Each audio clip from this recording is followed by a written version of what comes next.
Muy bien, muchas gracias. Hermoso tiempo de oración y hoy nos convoca el Señor para escuchar la segunda parte de este tema, la amargura, el pecado más justificado y a la vez el pecado también más contagioso. Vamos a hacer un breve repaso para aquellos que no estuvieron hace 15 días, muy rapidito, solamente leyendo los tópicos de este tema, para luego entrar en la segunda parte, que también es muy rica en enseñanza y en consejería. Así que hemos, a ver, otra vez tengo el problemita que no pasa. Vamos a ver. Ahí está. Hemos visto la definición de amargura que proviene de una palabra que significa punzar, agrega la idea de algo pesado, así que la amargura es algo fuerte, algo pesado que punza hasta lo más profundo del corazón. Así que también hemos visto que la amargura no es una reacción automática, sino que es una reacción no bíblica, es decir, algo pecaminoso que está en nosotros, en nuestra carne, y bueno, si el ofendido no arregla la situación con Dios, la amargura le inducirá a imaginar más ofensas de esa persona. Hemos leído este texto súper importante, que es un poco el eje de todo este pensamiento, Hebreos 12:14 y 12:15, dice, mirad bien que no haya una raíz de amargura en alguno de nosotros, ¿no? Y que por ella seamos estorbados y muchos sean contaminados. Así que, la amargura tiene compañeros, hemos visto los sentimientos heridos, el enojo, el resentimiento, el rencor, la venganza, la envidia, la calumnia, los chismes, la paranoia, las maquinaciones vanas, el cinismo, la hipocresía. Bueno, son todos como ramas de esta raíz que es la amargura. Así que la amargura es el pecado más fácil de justificar, es el pecado más difícil de diagnosticar, es el pecado más común y peligroso y también es el pecado más contagioso. Así que hay dificultades para sacarla de nosotros porque el ofendido considera que la ofensa es culpa de la otra persona, así que la otra persona tiene que venir a pedirme disculpas y arrepentirse ante Dios porque yo soy la víctima. Casi nadie, a veces los que están en nuestro entorno, nos ayudan a sacarla porque, bueno, pasa todo lo contrario, los que están en nuestro entorno nos retroalimentan mucho más en nuestro derecho por lo que nos han hecho y nos terminan a veces convenciendo de que estamos actuando correctamente. Así que cuando alguien viene a nosotros, si es que estamos amargados y nos dicen que tenemos que arrepentirnos, nosotros no le hacemos caso y pensamos que está totalmente equivocado. Las consecuencias de la amargura son nefastas, como todo pecado. El espíritu amargo impide que la persona entienda los verdaderos propósitos de Dios. El espíritu amargo contamina a otros. Hemos visto también que el espíritu de amargura hace que la persona pierda la perspectiva, y hemos visto también el ejemplo del salmista. El espíritu amargo se disfraza como sabiduría o discernimiento. Esto también lo hemos visto allí en Santiago capítulo 3, cómo el amargado puede manejar la Biblia y cómo el amargado puede manejar los textos bíblicos para el otro. El espíritu amargo da lugar al diablo, dice Efesios allí capítulo 4, y el diablo precisamente está buscando personas amargadas, personas resentidas para hacer su obra y ganar ventaja sobre nosotros, sobre nuestra vida. El diablo quiere dividir la iglesia, el cuerpo de Cristo. El espíritu amargo puede causar problemas físicos. Hemos visto también que, bueno, uno puede somatizar cuando realmente tiene un rencor, un resentimiento en el alma, en el corazón. Y esto realmente a veces produce que uno hasta no duerma de noche. Así que estuvimos viendo también que el espíritu amargo hace que algunos dejen de alcanzar la gracia de Dios y ya no se, cuando un creyente no se vale de la gracia, bueno, empieza a valerse de sus propios recursos, de sus propios pensamientos, puede caer en el legalismo y bueno, y hace que la gracia de Dios no se manifieste ni en su vida ni en su entorno, ¿no? Entonces todas las decisiones va a ser seguramente con legalismo. Muy bien, este es un poco rapidito el repaso de hace 15 días atrás. Vamos a esta segunda parte y vamos a ver un examen introspectivo, un examen hacia adentro. Dice Proverbios 14, 10, el corazón conoce la amargura de su alma. Antes de exponer el antídoto bíblico para la amargura, vamos a tomarnos un examen personal e interno para averiguar si ha brotado alguna raíz de amargura en nuestra vida. Así que vamos a hacernos preguntas del examen personal. Por ejemplo, número 1, ¿existe una situación en nuestra vida que aparece frecuentemente en la mente o le despierta durante la noche? Recordemos que la amargura, como hemos dicho hace 2 semanas atrás, la vez anterior, tiene una grabadora encendida constantemente. La amargura es una repetidora que tenemos en la mente. Y si eso nos pasa, si existe una situación y vuelve, y vuelve, y vuelve, y vuelve, es muy probable que tengamos también nosotros una raíz de amargura. 2, ¿estoy maquinando maneras de vengarme? Si tan solo tuviese la oportunidad de hacerlo.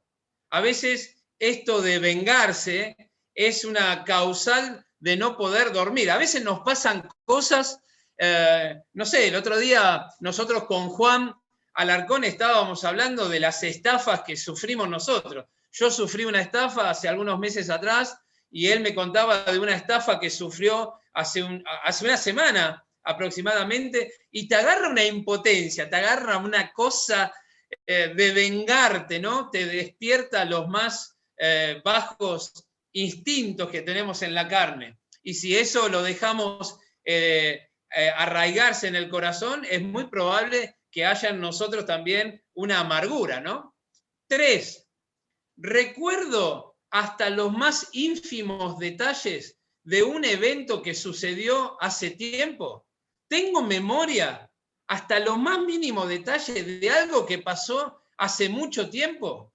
Porque la amargura, hemos dicho la vez anterior, que tiene memoria de elefante. La amargura tiene una memoria de elefante. Si pudiéramos recordar los buenos... bueno, ahí puse buenos momentos, pero no son buenos momentos, hay que corregirlo. Recordar los malos momentos, o aún como tendríamos que recordar los pasajes de la Biblia. Bueno, la verdad que seríamos unos cristianos llenos de la palabra, ¿no? Si nosotros pudiésemos tener la memoria para la Biblia, como tenemos la memoria para recordar las ofensas, bueno, estaríamos con otra vida seguramente espiritual. A veces hay cosas que las recordamos con lujo de detalles. Bueno, precisamente ahí puede haber un vestigio de amargura. Se siente ofendido, nos sentimos ofendidos, y debido a que nosotros nos estimamos como víctimas, ¿estamos justificando el resentimiento en nosotros? La frase clave es, bueno, pero yo tengo razón. No hay situación más difícil de solucionar que cuando la persona ofendida tiene razón. Es tremendamente difícil. Una vez en un campamento, una chica me comentó a mí que fue abusada y que sentía odio por esa persona. Ese odio no la dejaba vivir y tampoco la dejaba disfrutar de la iglesia, pues el ofensor era uno de los diáconos de esa iglesia. Es difícil cuando realmente nos topamos con personas que cuando te cuentan lo que les pasó, realmente son víctimas y hasta nos da bronca a nosotros por escuchar eso. En este caso, cuando yo escuché eso, hicimos la denuncia, se hizo la denuncia también en la iglesia de donde pertenecía la nena y bueno, este hombre, este hermano, que yo no lo conozco, tuvo que ir a la justicia, estuvo preso también. Así que, sin embargo, a pesar de situaciones tremendamente difíciles, la palabra de Dios interviene con el mandamiento que leemos allí en Efesios 4:31. Quítese de vosotros toda amargura. Quítense de vosotros toda amargura. Esto también lo vimos la vez anterior. ¿Hay explosiones de medidas en cuanto a incidentes que de otra manera tendrían menor importancia? A veces la persona amargada, el hermano o la hermana que están amargados por alguna situación, devuelven agresividad al menor intento de charla o de sacar algún tema en particular. Se nota que se ponen a la defensiva y reaccionan mal como si fuese un volcán por algo que no tenía nada que ver con esa situación o no se podía llegar a ese punto, ¿no? de exclamación o de expresión. Súbitamente y sin previo aviso a veces comienza a salir todo tipo de veneno que antes estaba escondido bajo la superficie. A veces cuando pasa esto con nuestro cónyuge, el mismo cónyuge se sorprende por la reacción violenta y se pregunta muchas veces cuál es la razón por qué mi esposa o mi esposo explotó de esa manera, ¿no? Es que había amargura y tarde o temprano eso sale a la luz. En sexto lugar, hay otra pregunta que nos tenemos que hacer. ¿Nos sucede a nosotros que al leer la Biblia, casi inconscientemente, aplicamos la escritura a otros en vez de a mí mismo? Bueno, esto es un clásico de muchas personas que están amargadas y que encuentran en la Biblia enseñanzas que en vez de aplicarlo para nosotros mismos cuando escuchamos la palabra, ya la mente está viajando para la otra persona. Entonces, escuchamos al orador, al maestro bíblico, y cuando escuchamos la palabra ya estamos pensando, esto es para tal, esto es para tal. Hoy, con los estados, con las historias en las redes sociales, se ve a muchos hermanos aplicando la Biblia para otros. Y lo que ellos dicen en los estados, por ejemplo, es lo mismo que no viven cada día. Digamos, el mismo texto que se pone en un estado, en muchos casos, en muchos, no en todos, en muchos, es el mismo texto que no pueden vivirlo durante el día, durante lo cotidiano.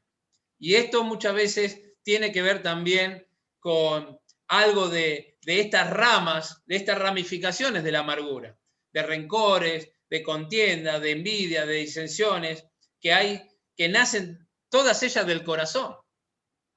También nos podemos preguntar, ¿hay expresiones en nosotros que son así como generales cuando hablamos de ellos, hablamos de todo el mundo para apoyar nuestros argumentos?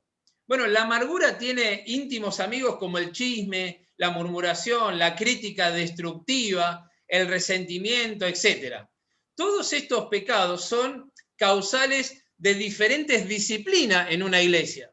Un hermano o una hermana puede estar disciplinada precisamente por la maledicencia. En 1 Corintios capítulo 5 leemos allí una lista de pecados que son precisamente para la disciplina en una congregación.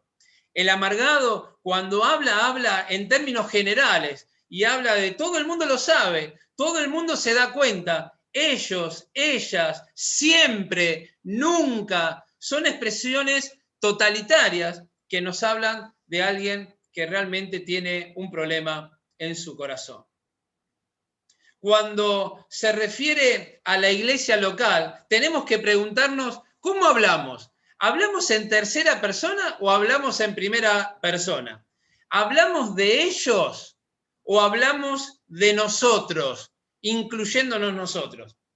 A veces es triste cuando nos toca hacer una entrevista a un matrimonio, a un hermano, a una hermana en la iglesia, y que el hermano te está diciendo, no, porque en la iglesia o porque los hermanos, ellos se comportan y ellos como iglesia, y a veces le preguntamos nosotros, ¿y usted o vos sos parte de la iglesia? ¿No te sentís parte de la iglesia? Al referirse a los otros miembros como ellos en una congregación, bueno, allí se está viendo que la amargura quita la visión de que somos un cuerpo. La amargura quita la visión de que somos una familia.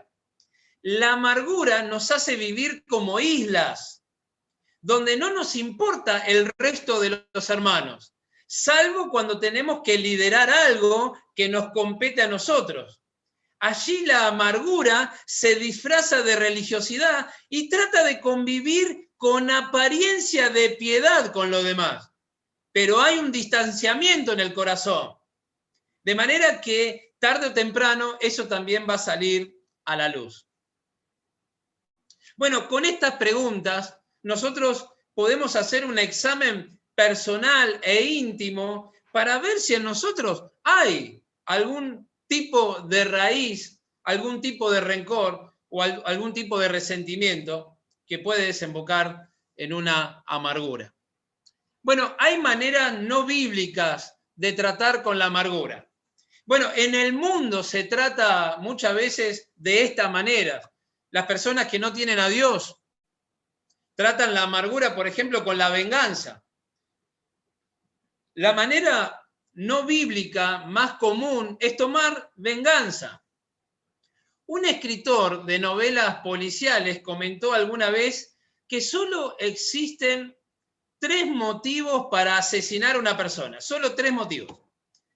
Amor, dinero y venganza. Todo gira para matar a una persona en el amor, en el dinero o con la venganza. La verdad que Pablo nos exhorta, el apóstol Pablo nos exhorta a nosotros y nos dice, no os venguéis vosotros mismos, amados míos, sino dejad lugar a la ira de Dios, porque escrito está, mía es la venganza, yo pagaré, dice el Señor. Y esto lo podemos leer para los que están anotando en Romanos capítulo 12, versículo 19. A mí me ha pasado tener ese sentimiento de venganza. A mí me ha pasado, por ejemplo, llegar a tener hasta un sentimiento de matar en mi corazón. Y el Señor Jesucristo también lo dijo en el Sermón de la Montaña, que cuando uno le dice fatuo a su hermano, en el corazón ya lo ha matado, ya lo ha asesinado. Así que fíjate hasta dónde puede llegar nuestro corazón perverso, desfigurado por el pecado. La venganza nunca es un buen camino para manejar la amargura. No es cuestión de minimizar el pecado de la otra persona, ni el daño o la herida que la otra persona me causó, sino es cuestión de qué hacer ahora y magnificar la gracia de Dios. Cuando intento vengarme por mi propia cuenta, me pongo en el lugar de Dios. De acuerdo a la Biblia, la venganza le pertenece a Dios. Entonces, la venganza es el pecado de querer usurpar el derecho que solo le pertenece a Dios. Querer vengarnos por nosotros mismos es asumir una actitud de orgullo. El mismo pecado que causó la caída de Lucero, de Satanás. Por lo tanto, el tratar de vengarnos, aunque tan solo en nuestra mente, estamos pisando un terreno sumamente peligroso. Por otra parte, la ira de Dios es una ira santa. Dios no obra hasta tanto yo deje la situación en sus manos. No puedo esperar de mi parte la solución que solamente el Dios soberano puede llevar a cabo. La venganza siempre complica la situación. Mi propia venganza provoca más problemas, más enojo, envenena a otros y deja mi conciencia contaminada. Sobre todo, tomar venganza por nuestros propios medios es un pecado contra el Dios Santo. Es una gran lección ver cómo el apóstol Pablo dejó lugar a la ira de Dios cuando dijo en 2 Timoteo 4:14, el apóstol Pablo dijo: Alejandro el calderero me ha causado muchos males, el Señor le pague conforme a sus hechos. Qué gran ejemplo el del apóstol Pablo, que estaba preso, dispuesto a dar su vida por el Evangelio, y sin embargo nunca tuvo un espíritu de venganza. En Romanos capítulo 12, versículo 19, dice: no os venguéis vosotros mismos, amados míos, sino dejad lugar para la ira de Dios. En Deuteronomio 32, 35 dice: mía es la venganza y la retribución. A su tiempo su pie resbalará, porque el día de su aflicción está cercano, y lo que le está preparado se apresura.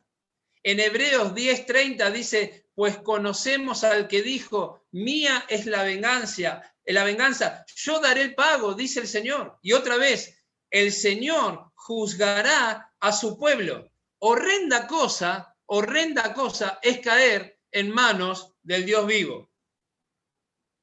Minimizar el pecado de la amargura es una manera no bíblica para tratar con este pecado. Si yo minimizo el pecado por algún motivo, puedo justificarlo. Existen por lo menos 3 maneras de minimizar el pecado de la amargura. Llamarlo por otro nombre, por ejemplo, alegando que es una debilidad, una enfermedad o un desequilibrio químico, un enojo santo, o sencillamente afirmando que todo el mundo lo hace. Hay quienes dicen que son muy sensibles y como resultado están resentidos, pero no están amargados. Cuidado, existe una relación muy íntima entre los sentimientos heridos y la amargura. Disculparse por las circunstancias y así justificar la amargura, en estas circunstancias Dios no me condenaría por guardar rencor en mi corazón. Básicamente lo que estoy diciendo es que hay ocasiones cuando los recursos espirituales no sirven y nos vemos obligados a pecar. Juan dice a tales personas: si decimos que no hemos pecado, le hacemos a Dios mentiroso y su palabra no está en nosotros. ¿Cuántas veces nosotros ponemos nuestros propios pensamientos y minimizamos las cosas y nos disculpamos de cosas y permitimos pequeños pecados que están en el corazón, que no están solucionados, y estos pecados nos llevan luego a algo mucho peor?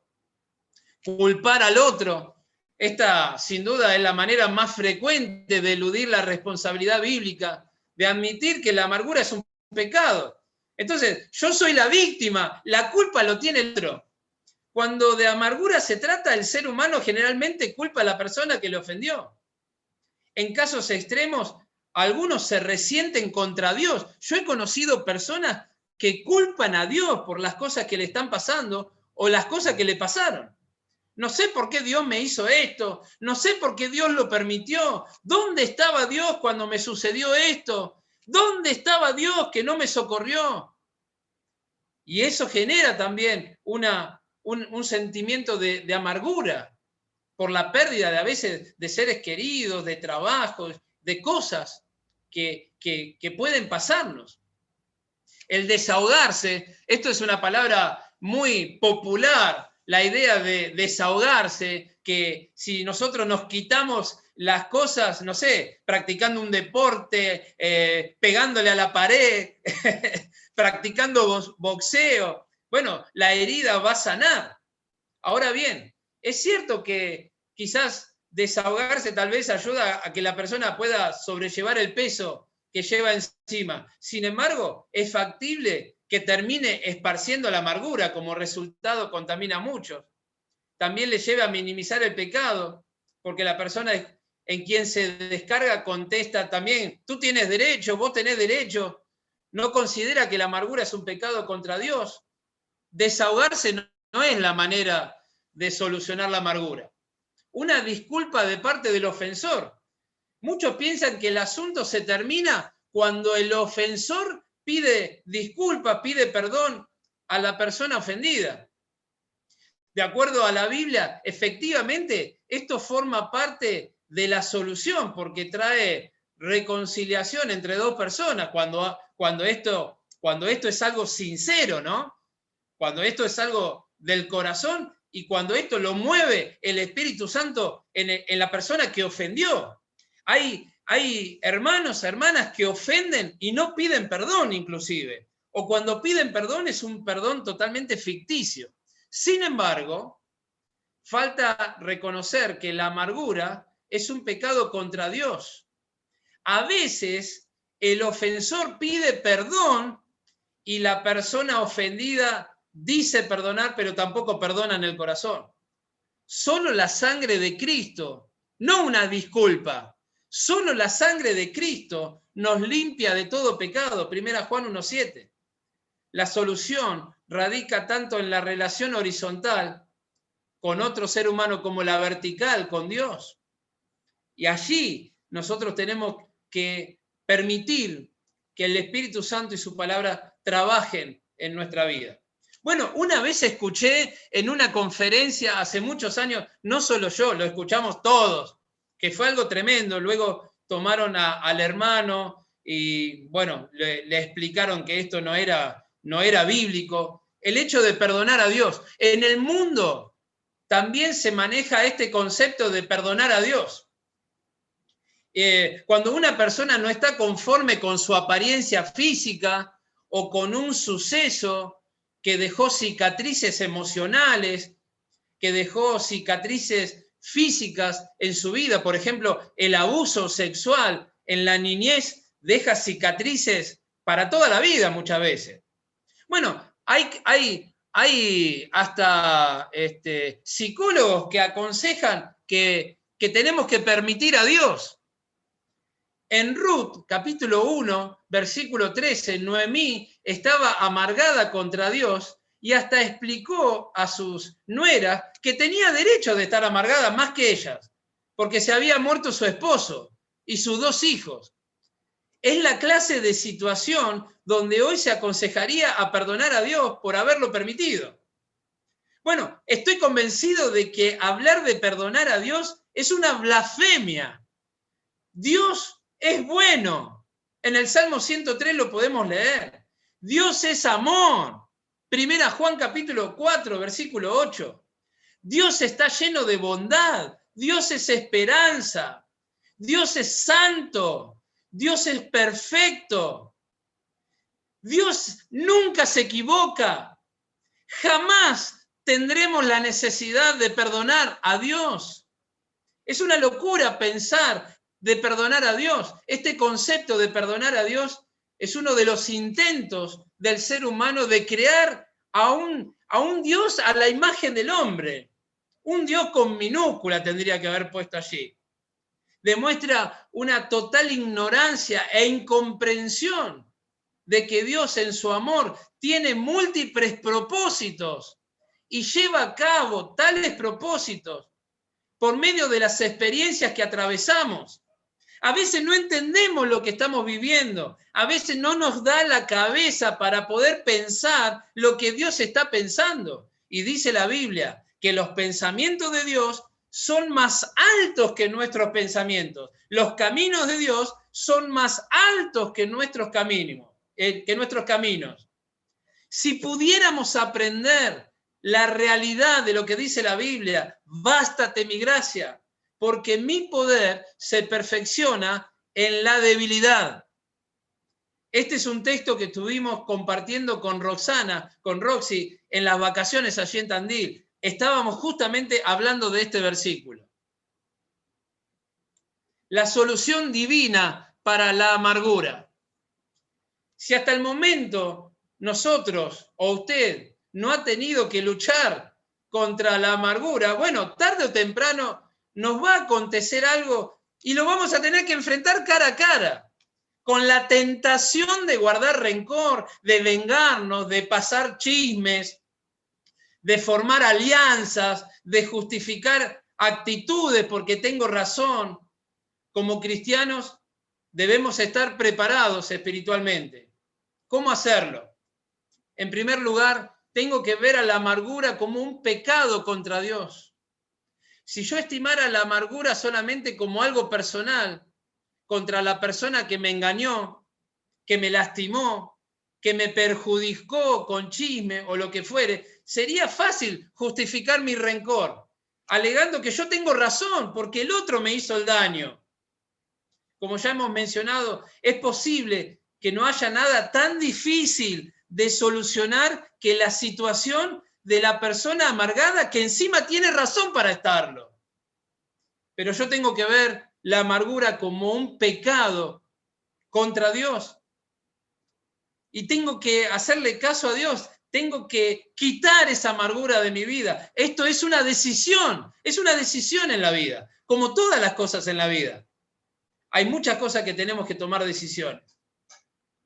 Cuando tengo amargura en mi corazón, tengo que confesar como David confesó a Dios, contra ti solo he pecado. En el momento en que percibo que a pesar de las circunstancias, la amargura es un pecado contra Dios, debo confesarlo. Y la sangre de Cristo me lavará de todo pecado. Pablo instruye, quítense de vosotros toda amargura. La Biblia no otorga a nadie el derecho de amargarse. Volvamos al Antiguo Testamento. ¿Se acuerdan? Para entender el contexto de la raíz de amargura en Deuteronomio 29:18. Donde el pecado principal es la idolatría. Eso es precisamente lo que pasa en el caso de la amargura.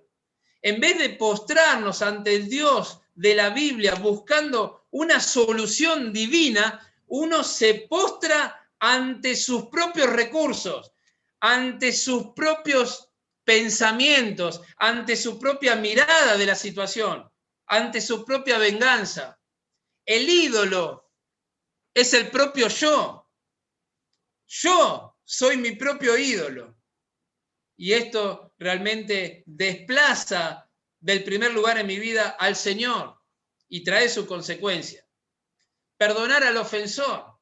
En el mismo contexto donde Pablo nos exhorta a librarnos de toda amargura, nos explica cómo hacerlo. Perdonándoos, dice allí en Efesios 4, 31 y 32, perdonándoos unos a otros como Dios también os perdonó a vosotros en Cristo.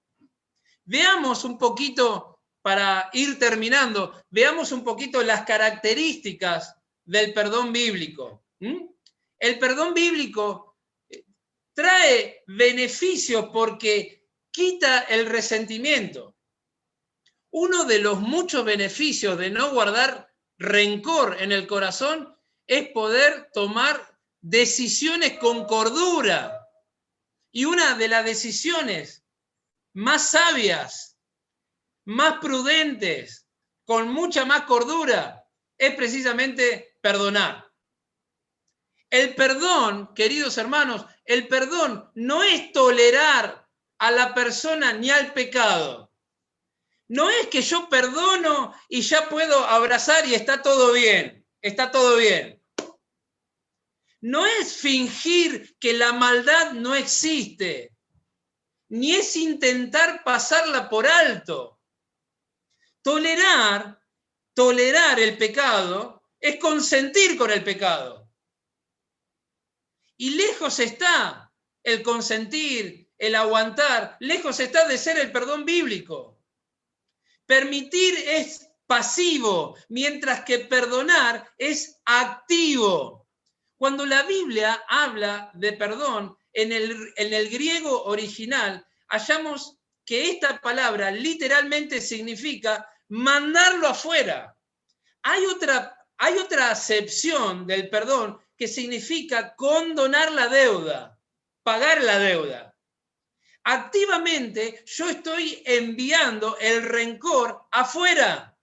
Es decir, estoy poniendo toda mi ansiedad sobre el Señor. 1 Pedro capítulo 5, versículo 7. El perdón es salir afuera. No perdonar es meternos adentro, es meternos en una cárcel. Es meternos en una cárcel. El perdón no es simplemente olvidar, ya que es prácticamente imposible. El resentimiento tiene una memoria como una grabadora. Y aún mejor que la grabadora, repite lo que fue dicho, mientras que el resentimiento hace que con cada vuelta la pista se vuelva más profunda. La única manera de apagar la grabadora es perdonar. Ahora, ese perdón va a llegar a la vida y va a sanarnos a nosotros, de manera que quizás el hecho va a estar en la memoria, pero no va a estar el veneno de la ofensa. Ya el veneno de la ofensa no me va a afectar y no va a provocar que haya amargura ni resentimiento. Alguien puede preguntar, como a veces se pregunta, bueno, si el incidente vuelve a mi mente una y otra vez, ¿quiere decir que no he perdonado?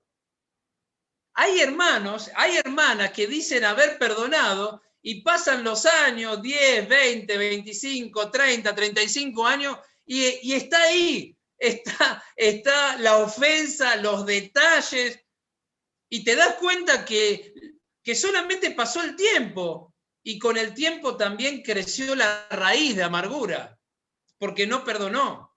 El que perdona, la mente muchas veces hasta olvida de detalles, quizás pueda acordarse de la situación, pero no hay detalles, ya se dio vuelta la página y hay muchas páginas arriba de esas páginas en la vida, de manera que eso queda en el olvido. Es posible que él o ella tuvieran razón. Recordamos que engañoso es el corazón más que todas las cosas y perverso, dice Jeremías. El ser humano haría cualquier cosa por mitigar la vergüenza y es lógico que permanezcan los fuertes sentimientos negativos asociados con una ofensa, pero la Biblia nos manda a perdonar de todo corazón. No perdonar es romper un puente por el cual luego tendré que pasar yo. El no perdonar de la manera bíblica es meterse en una cárcel y tratar de hacer la vida cotidiana como todos los demás. Los que están presos y están en una celda no pueden hacer la vida cotidiana como cada uno de nosotros que estamos en libertad. El que está preso no puede salir a correr.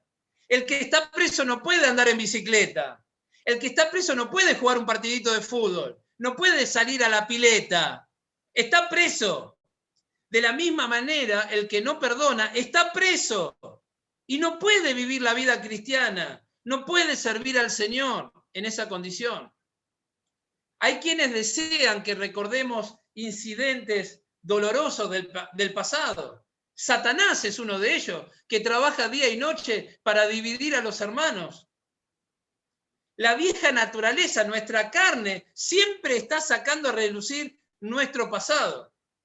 Si uno en verdad ha perdonado cada vez que el incidente viene a la memoria, en forma inmediata hay que recordar a Satanás y recordarse a sí mismo que la cuestión está en las manos de Dios y que es un asunto terminado, que solo forma parte del recuerdo.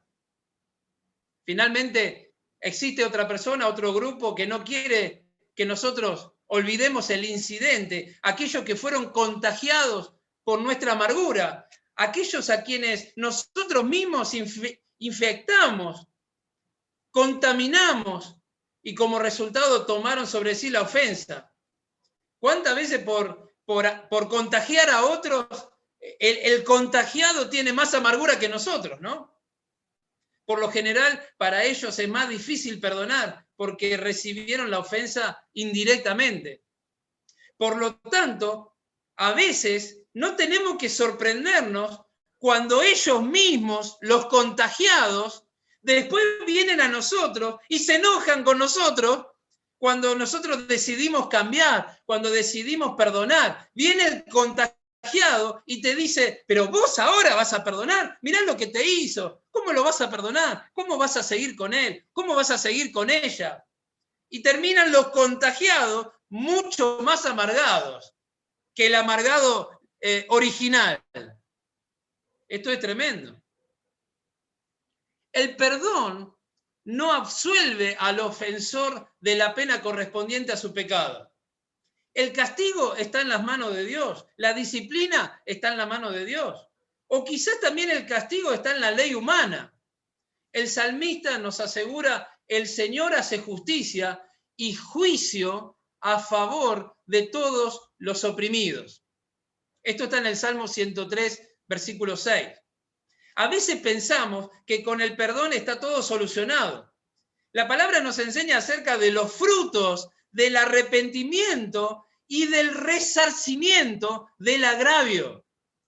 Un verdadero espíritu arrepentido mostrará un cambio rotundo en la conducta y sobre todo estará dispuesto a solucionar el agravio devolviendo cuadruplicado en bendiciones a la persona ofendida.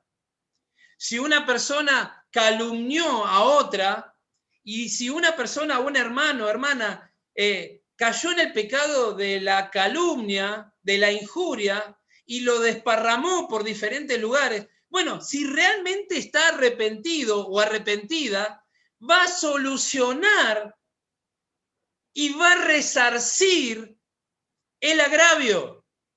Irá a las personas que llevó con su amargura, con su rencor, irán las personas y limpiará la imagen y el nombre de la persona o del hermano que ha ofendido.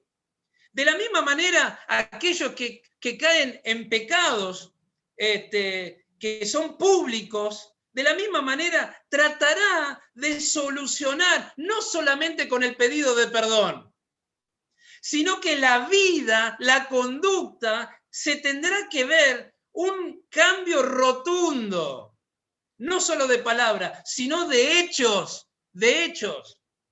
Y ese pedido de perdón será un pedido de perdón realmente de corazón a las personas ofendidas y en este caso también a una iglesia si pertenece a una iglesia local. De manera que el perdón no absuelve al ofensor. Las consecuencias muchas veces están mucho tiempo en aquel que ha ofendido, pero lo que nos corresponde a nosotros es perdonar. Y al ofensor lo que le corresponde es solucionar, mostrar realmente un cambio de conducta y devolver mucho más de lo que se ha dañado. Esto le pasó a Zaqueo cuando Zaqueo recibe al Señor en su casa y recibe al Señor en su corazón. Zaqueo dice, yo lo que he defraudado lo voy a devolver ahora cuadruplicado. Este es el espíritu de todo aquel que realmente pide perdón de corazón y con la obra del Espíritu Santo en su vida. El perdón tampoco es un recibo que se da después que el ofensor haya pagado.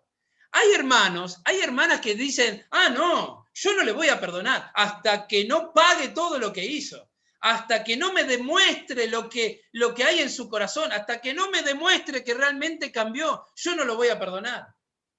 Y esto no dice la Biblia, no nos enseña la Biblia a pensar de esta manera. Somos llamados a perdonar más allá de los cambios que esperemos de la otra persona. Somos llamados a perdonar. Las consecuencias de la persona que no cambie será y correrá, como decíamos recién, por otro camino. Ese es otro tema. Pero yo no puedo quedarme encerrado en la cárcel esperando que la persona cambie. Yo tengo que perdonar. porque así me lo manda el Señor.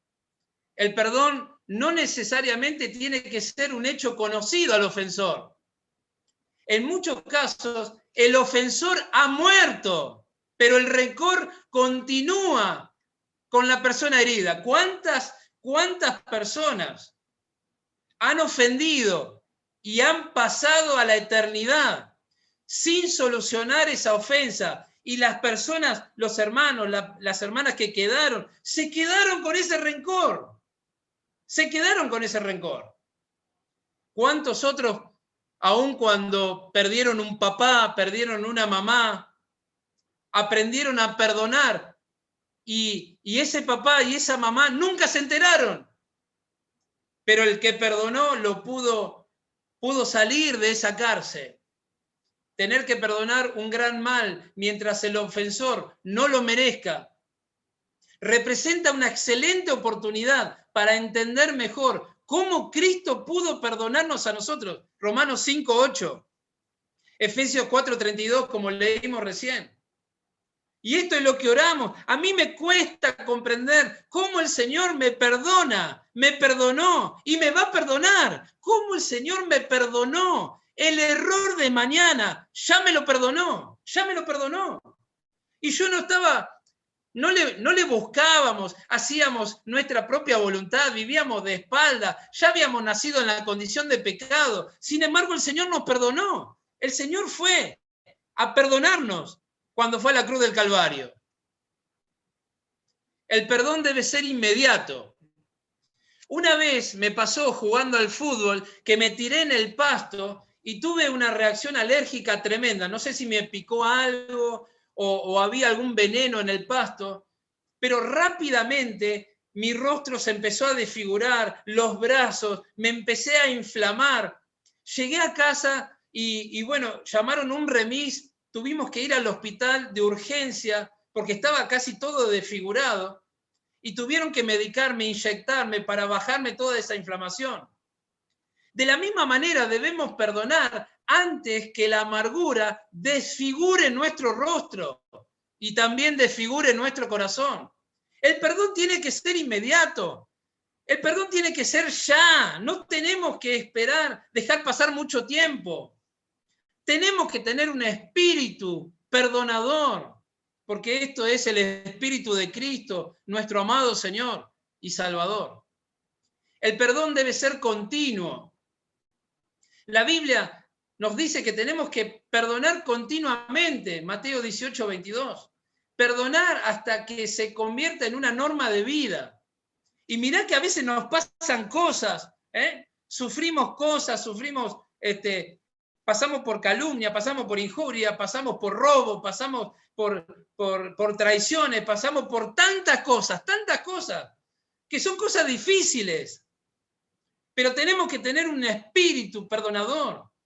Perdonar 70 veces 7 es mucho más aplicable cuando más profunda es la herida. Cuando más profunda es la herida, ahí yo puedo pensar en el Señor y en todo lo que Él me perdonó. El perdón debe marcar un punto final. Perdonar significa olvidar, no en el sentido de amnesia, sino en el sentido de sanación. Olvidar significa que la herida sanó.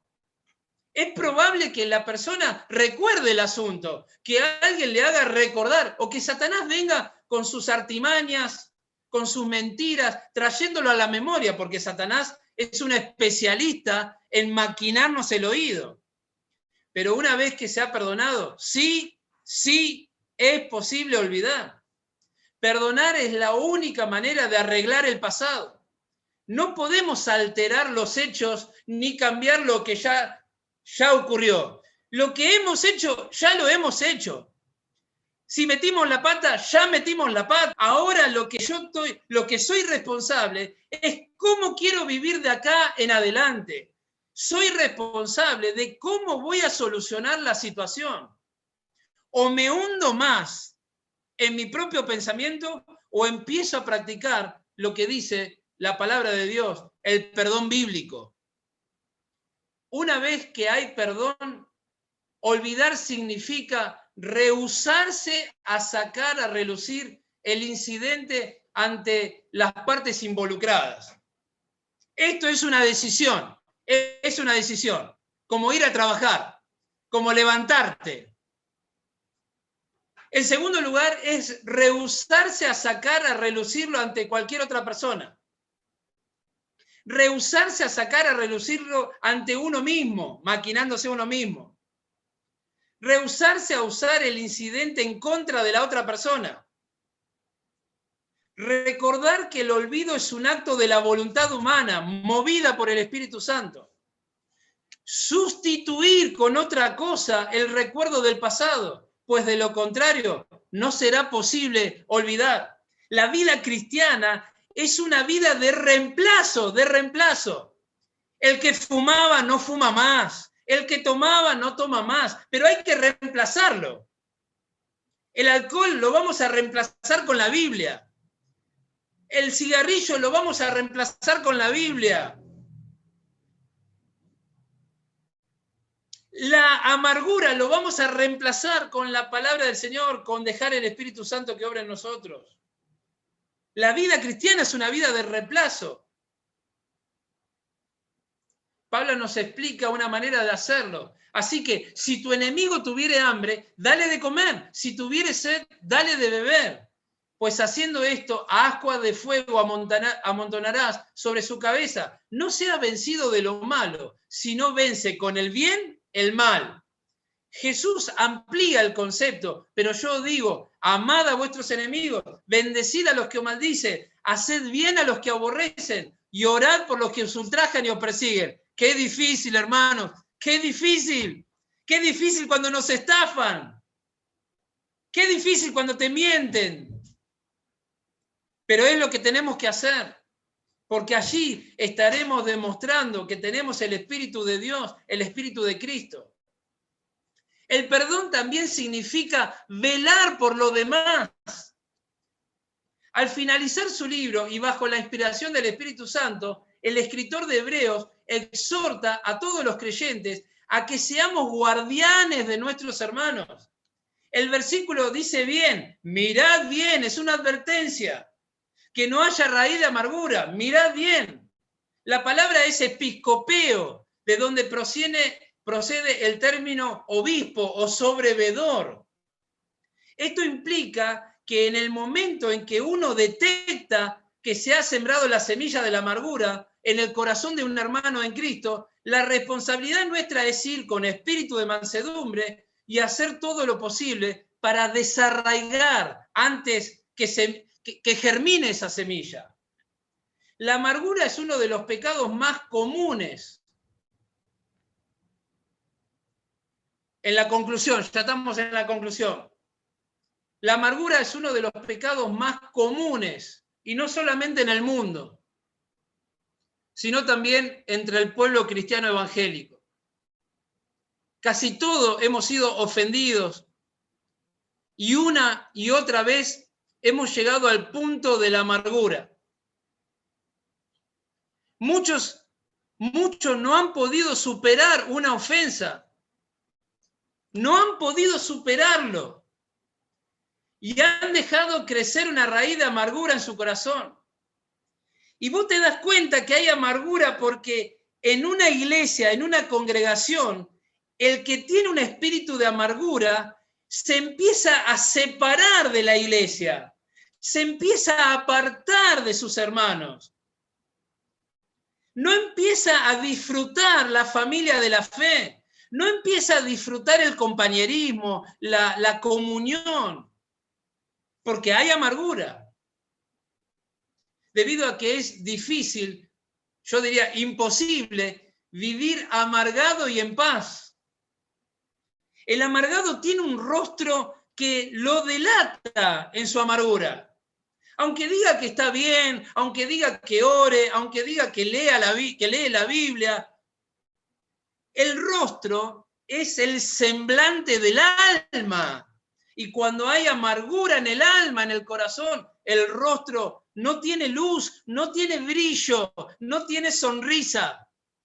Es el rostro de un amargo de alguien que está amargado. El hombre maquina maneras para tratar de resolver su problema de amargura y así menguar el dolor. Pero sin embargo, la amargura queda intacta. Una de las maneras que el amargado utiliza para calmar ese resentimiento y ese rencor muchas veces es sirviendo en la iglesia, haciendo cosas en el servicio a Dios. Y parece que todo está bien, porque lo vemos servir a Dios. Pero la amargura está allí, intacta. Es una raíz que crece y que pronto va a salir a la luz. Para poder extirpar de manera bíblica la amargura del corazón, es imperioso comprender y desenmascarar las varias formas mundanas de solucionar el problema, para que no quede otra alternativa que la bíblica. Hermanos, se requiere un compromiso profundo con Dios a fin de no caer en la trampa de la amargura. Cristo, nuestro Señor mismo, nos dará los recursos para vivir libres del pecado más justificado y del pecado más contagioso. Que Dios bendiga su palabra y la prospere en nuestros corazones, para que podamos poner en práctica esta palabra, a fin de que no caigamos en esta cárcel del rencor y de la amargura. Que el Señor nos bendiga. Amén.